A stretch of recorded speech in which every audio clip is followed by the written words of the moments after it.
ஸ்ரீமதே ராமானுஜாய நமஹ. திருவல்லிக்கேணி அம்மாள் வார்த்தை. திருவல்லிக்கேணி பெண் பிள்ளை ரகசியம் 10. அது என்னது? அது 10வது ரகசியம் வார்த்தை. வெள்ளாட்டி ஆனேனோ ஆண்டானை போலே. வெள்ளாட்டி ஆனேனோ ஆண்டானை போலே. ஆண்டான் என்பவர் யார்? வெள்ளாட்டி என்றால் என்ன? இது இரண்டையும் பார்ப்போம். ராமானுஜருடைய 2 பிரதான சிஷ்யர்கள். ராமானுஜர் சந்நியாச ஸ்வீகாரம் எடுத்துக்கொண்டார். அவர் சந்நியாசி ஆனவுடனே திருவரங்கத்துக்கு புறப்படுவதற்கு முன்னாலேயே 2 பேர் அவருடைய சீடர்களாக ஆனார்கள். இருவருக்குமே ஆ அப்படின்னு தொடங்கக்கூடிய எழுத்திலேதான் பிரசித்தியான பேர். ஒருத்தருக்கு ஆண்டான் என்று பேர், இன்னொருத்தருக்கு ஆழ்வான் அப்படின்னு பேர். ஆழ்வான் கூரத்தாழ்வான், அவரை பார்த்துட்டோம். அவருடைய சரித்திரமும் கீழே பார்த்திருக்கோம். ஆண்டான் என்றால் உலகத்திலே மிக பிரபலமாக முதலியாண்டான் முதலியாண்டான் என்று ஸ்ரீ வைஷ்ணவர்கள் அந்த சுவாமியை கொண்டாடுகிறார்கள். முதலியாண்டான் என்பவர் யார்? சுவாமி ராமானுஜருடைய மருமகன். அவருடைய மருமகன் ஸ்தானத்தில் ராமானுஜருடைய திருமேனியினுடைய சம்பந்தமே இருக்கக்கூடியவர்.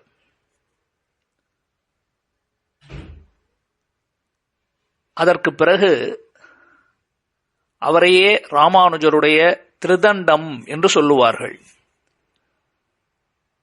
சந்நியாசிகள், ஸ்ரீ வைஷ்ணவ சந்நியாசிகள் கையில திருதண்டம் என்று 3 கோள்களை கட்டி பிடித்திருப்பார்கள். மேலே ஜலபவித்திரம் என்று ஒரு வெள்ளை வஸ்திரத்தை கட்டியிருப்பாங்க. ராமானுஜர் கையில வச்சிருக்கக்கூடிய அந்த திருதண்டத்தில் இருக்கக்கூடிய ஜலபவித்திரம் தான் கூரத்தாழ்வான். அவருடைய கையில பிடித்திருக்கக்கூடிய அந்த திருதண்டம் என்ற கோல், முக்கோல் பிடித்த முனின்னு சொல்றோம் இல்லையா, அந்த கோல் தான் முதலி ஆண்டான். இவர் அவதரித்தது சித்திரை மாசம் புனர்பூச நட்சத்திரம். இன்னைக்கு பூந்தமல்லிக்கு அருகில இருக்கக்கூடிய பேட்டை அப்படிங்கிற இடத்துல தான் அவர் அவதரித்தார். ராமானுஜருடைய மருமகன். எந்த அளவுக்கு இவர் ராமானுஜருடைய அத்தியந்த பரதந்திரர் என்று சொல்லுவார்கள். ராமானுஜருக்கு அடிமையைப் போல பரதந்திரனாக அவருக்கு எது பெருமை சேர்க்குமோ அந்த காரியத்தை செய்து கொண்டு, ராமானுஜருடைய திருவுள்ளம் எது உகக்குமோ அதையே செய்து கொண்டு வாழ்ந்தவர் என்பதற்கு முக்கியமான ஒரு சான்று. இவரை ராமானுஜன் பொன்னடி யதிராஜ பாதுகா என்று இன்னொரு திருநாமம் அதனால் அழைக்கிறார்கள். பாதுகே யதிராஜஸ்ய கதயந்தி யதாக்கியா தஸ்ய தாசரதே பாதௌ சிரசா தாரயாம்யகம் என்றுதான் இவருக்கு தனியன். பாதுகே யதிராஜஸ்ய, யதிராஜரான ராமானுஜருடைய பாதுகை, அவருடைய திருவடி நிலைகளாகவே இருந்தவர் தான் முதலியாண்டான். இன்னைக்கும் ராமானுஜருடைய சந்நிதி பிரதானமா போனோம்னா அந்த எம்பெருமானார் சந்நிதி, அவருடைய சந்நிதியில நம்முடைய தலையில பெருமாளுக்கு சடாரி வைக்கிறோம் இல்லையா, பெருமாள் இடத்துல போனா அதுபோல இவரிடத்திலையும் வைக்கிறாங்களே ராமானுஜர் இடத்துல. அதற்கு பிரதானமா பல கோவில்களிலே முதலியாண்டான் சாதிங்கோள், முதலியாண்டான் அப்படின்னு தான் அந்த திருவடிக்கே பேர், இந்த பாதுகைகளுக்கே பேர். இவருக்கு ஸ்ரீ வைஷ்ணவதாசர் என்று இன்னொரு திருநாமமும் உண்டு. திருமரு மார்பன் என்று திருநாமமும் உண்டு. எந்த அளவுக்கு இவர் ராமானுஜருக்கு மிகவும் முக்கியமான சிஷ்யராக இருந்தார் என்றால், ராமானுஜர் சந்நியாசம் ஏற்றுக்கொள்ளுகிறார். அனந்த சரஸ் அப்படிங்கக்கூடிய காஞ்சிபுரத்தில் இருக்கக்கூடிய புஷ்கரணியில சந்நியாசம்னா அனைத்தையும் விட வேண்டும், அனைத்தையும் விட்டேன், அனைத்தையும் விட்டேன், எல்லாத்தையும் விட்டேன்னு சொல்லணும். ஆனா ராமானுஜர் என்ன பண்ணார் தெரியுமா? முதலியாண்டானை தவிர அனைத்தையும் விட்டேன்னு சொன்னார். முதலியாண்டானை தவிர அனைத்தையும் விட்டேன் என்று பகவத் பாகவத விஷயங்களுக்கு கைங்கரியங்களை செய்வதற்கு அனுகூலமாக இருக்கக்கூடியவர் முதலியாண்டான். அதனால் அவரை விடவில்லை.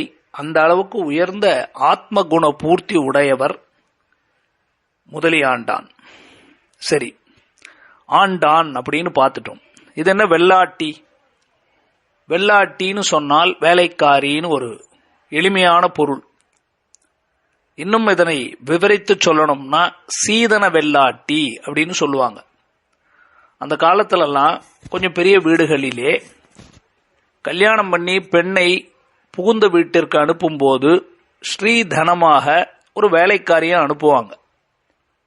எதற்குனாக்கா, போற இடத்துல அந்த சின்ன குழந்தை சின்ன வயசுலேயே கல்யாணம் பண்ணி அனுப்புறாங்க, அவ்வளோ வீட்டில் நம்ம வீடுகளில் அவ்வளோ வேலை செஞ்சு பழக்கம் இருக்காது குழந்தைக்கு. போகிற இடத்துல வேலை அதிகமாக இருக்கும், எல்லா பலு சுமையை அவ தான் தாங்கணும், அவங்களோட ஒத்து நடந்துக்கணும்.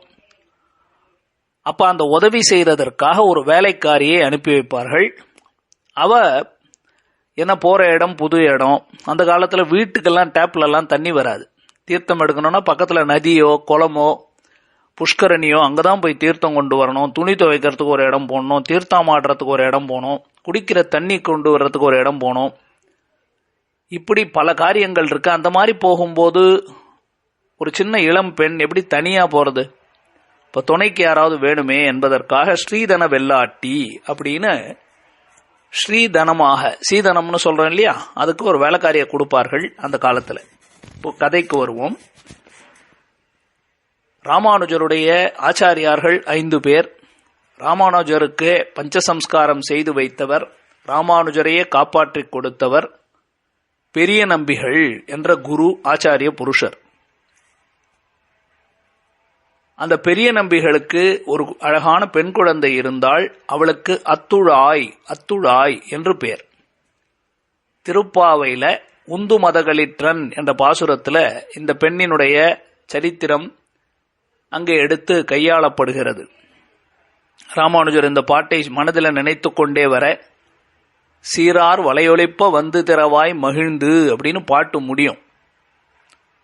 அப்போ ஓடி வந்து, அன்னைக்கு பெரிய நம்பி வீடு முன்னாடி இருந்துதான் பிக்ஷை எடுத்து கொண்டிருக்கார் ராமானுஜர்.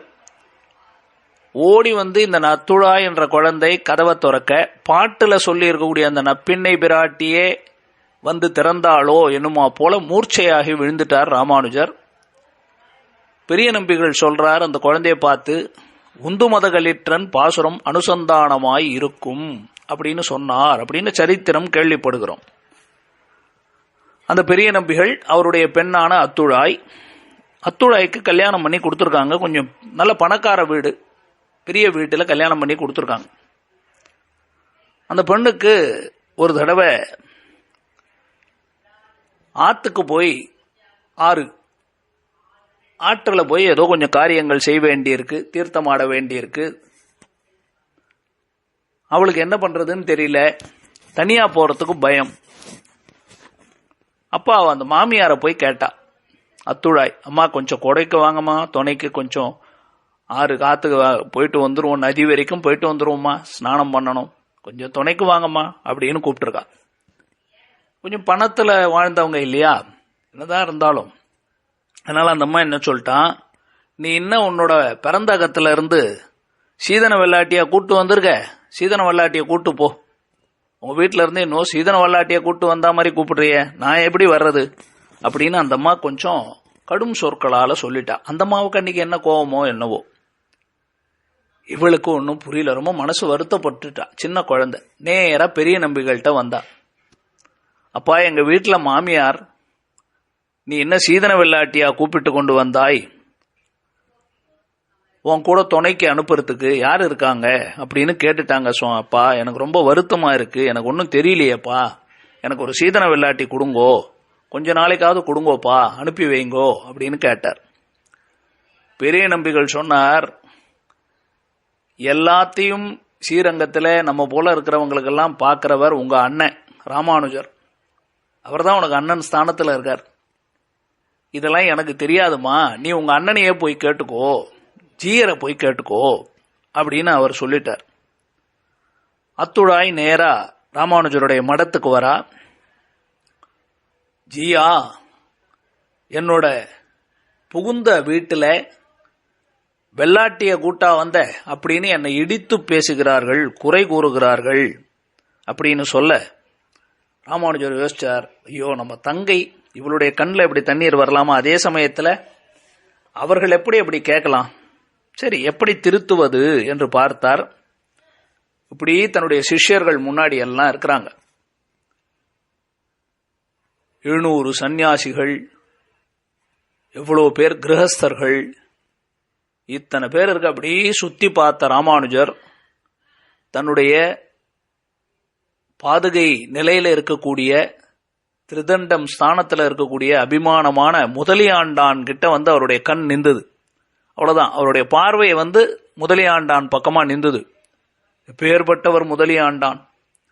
ராமானுஜருடைய கோயில் நிர்வாக பொறுப்புகள் கம்ப்ளீட்டா, அவருடைய அட்மினிஸ்ட்ரேஷன் எல்லாத்தையும் நன்னா பார்த்துக்கிட்டவர், திறம்பட செயல்படுத்தியவர் முதலியாண்டான் தான். அவ்வளவு ஞானம் இருக்கக்கூடியவர், அவ்வளவு அட்மினிஸ்ட்ரேட்டிவ் கேப்பபிலிட்டிஸும் இருக்கக்கூடியவர், திறமை இருக்கக்கூடியவர், எல்லாராலும் மதிக்கத்தக்கவர். அதனாலதான் அவருக்கு முதலி ஆண்டான்னு பேர். முதலி அப்படின்னு சொன்னா அடியார்கள், ஸ்ரீ வைஷ்ணவர்கள். முதலி ஆண்டான் என்றால் ஸ்ரீ வைஷ்ணவ குலத்திற்கே தலைவர். அதனாலதான் அவருக்கு முதலி ஆண்டான்னு பேர். அப்பேற்பட்டவர் மேல ராமானுஜருடைய பார்வை நிற்க அவர் ஒண்ணுமே பேசல. அடியேன் சித்தம், வாமா அப்படின்னு அத்துழாய் கூட கிளம்பிட்டார். நேரா அத்துழாய் வீட்டுக்கு போறார். அந்த பெண்ணுக்கு கூடவே துணைக்கு போறார். வர அவளுக்கு ஒரே சந்தோஷம். நம்ம கூட ராமானுஜர் அனுப்பிச்சு வச்ச முதலியாண்டான் பழக்கம் இல்லையா, அவரோட போறா வரா. இந்தம்மா பாக்குறாங்க மாமியார், மாமனார் எல்லாம் அந்த வீட்டில், புகுந்த வீட்டில் இருக்கிறவங்க. என்ன இவர், யார் இவர், ரொம்ப பெரியவரை போல இருக்காரே, இவரை போய் வேலைக்காரங்களாம் அமைச்சிருக்காங்களே அப்படின்னு நினைத்து கொண்டு இவர்கள் ஏதோ விசாரம் செய்து கொண்டு இருக்கிறார்கள். ஒரு நாள் திண்ணையில உட்கார்ந்து, வாசல்ல உட்கார்ந்து ஏதோ பேசிக்கொண்டு இருக்கிறார்கள். பகவானா பரதெய்வம் அப்படிங்கிற மாதிரி ஏதோ விசாரம் நடக்க, உள்ளே ஏதோ காரியமா உதவிக்கு இருந்த முதலியாண்டான் தெளிவா சாஸ்திர பிரமாணங்களை எல்லாம் எடுத்து சொல்லி அவர் தெளிவாக பேசின உடனே இவர்கள் பயந்து போய், நீங்கள் யார் அப்படின்னு இந்த வீட்டுக்காரங்க கேட்க, நான் ராமானுஜருடைய தாசன், முதலியாண்டான்னு பேர். தாசரதி என்பது என்னுடைய இயற்பெயர். அவருக்கு தாய் தந்தையர் வச்ச பேர் தாசரதி. அவரை முதலியாண்டான் என்று சம்பிரதாயத்தில் கூப்பிடுவார்கள். நான் தான் தாசரதின்னு சொல்ல மிரண்டு போய்விட்டார்கள். பேர்பட்ட ஒரு வித்வான், சாஸ்திர சம்பிரதாயங்களை அறிந்தவர், ஸ்ரீ வைஷ்ணவர்களுக்கே அடியார்கள் கூட்டத்துக்கு தலைவர், நமக்கு இப்படி இருக்கலாமா அப்படின்னு அவரிடத்துல, ஐயா நீர் போய் வேலைக்காரரா இருக்கிறதான்னு அவர்கள் சொல்ல, அவர் சொன்னார், என்ன ராமானுஜர் அனுப்பிச்சு வச்சார், நான் பாட்டுக்கு அவர் சொன்னதை செய்கிறேன்னு சொல்ல, இவர்கள் பெரிய நம்பியின் இடத்துல கேட்கிறார்கள், சுவாமி அவரை திருப்பி கூப்பிட்டுக்கோங்க அப்படின்னா. பெரிய நம்பி சொன்னார், நானா அனுப்பிச்சு வச்சேன், அனுப்பினவரை போய் கேளும்னு சொல்ல, இவர்கள் ராமானுஜர் இடத்திலே போய், ஜியா இப்படி முதலியாண்டானே அனுப்பிச்சு வச்சிருக்கீரே உம்முடைய பிரதான சிஷ்யர், அவரை அழைத்து கொள்ளும் அப்படின்னு சொன்னால், அவர் சொன்னார், நீர் தானே கேட்டீர், வேலைக்காரன் வேணும் வேலை செய்யறதுக்கு, நீர் வேலைக்காரரை அனுப்பிச்சு வச்சேன், இப்ப நீங்க வேண்டாம் அப்படின்னு சொன்னால், இருக்கட்டும், உங்களுக்கு அவர் வச்சுக்கிறது ரொம்ப சிரமமா இருக்கு, பொறுத்துக்க முடியலை, அசக்கியமாக இருந்தது என்றால் வேண்டாம், அனுப்பி வச்சிருங்கோ அப்படின்னு சொல்லி அவர்களையும் திருத்தி பணிகொண்டார். அத்துழாயை அதுக்கப்புறமா அந்த வீட்டில் நல்லபடியாக அவளுடைய பெருமை, பெரிய நம்பிகள் பெருமை எல்லாத்துக்கும் மேல இதுல முக்கியம் எது, முதலியாண்டானுடைய பெருமை. தன்னுடைய ஆச்சாரியன் என்ன மனசுல நினைக்கிறாரோ அதை போய், என்ன போய் வேலைக்காரன் வேலையா செய்ய சொல்றீங்க, நான் ஒரு பெரிய வித்வான் இல்லையா, நான் அட்மினிஸ்ட்ரேஷன்லாம் பார்க்குற நிர்வாக திறமை இருக்கிற ஒரு தலைவனை போய் இப்படி போய் வேலைக்காரனை போல, அதுவும் ஒரு பொண்ணுக்கு சீதனமாக கொடுக்குற வேலைக்காரனை போல என்னை அனுப்பி வைக்கலாமான்னு கேட்டார். ராமானுஜருடைய மனத்துல என்ன நினைச்சாரோ, குரு என்ன நினைக்கிறாரோ, அது எதுவாக இருந்தாலும் அதை தலைமேல் செவ்வனே ஏற்றிக்கொண்டு ஈடுபடுதல் என்பதுதான் இந்த சரித்திரத்திலிருந்து நம்ம தெரிஞ்சுக்கிறோம். அப்ப ஆச்சாரிய நியமனம் எதுவோ அதனை தலைமேற்கொண்டு கைங்கரியத்தை செய்ய வேண்டும்.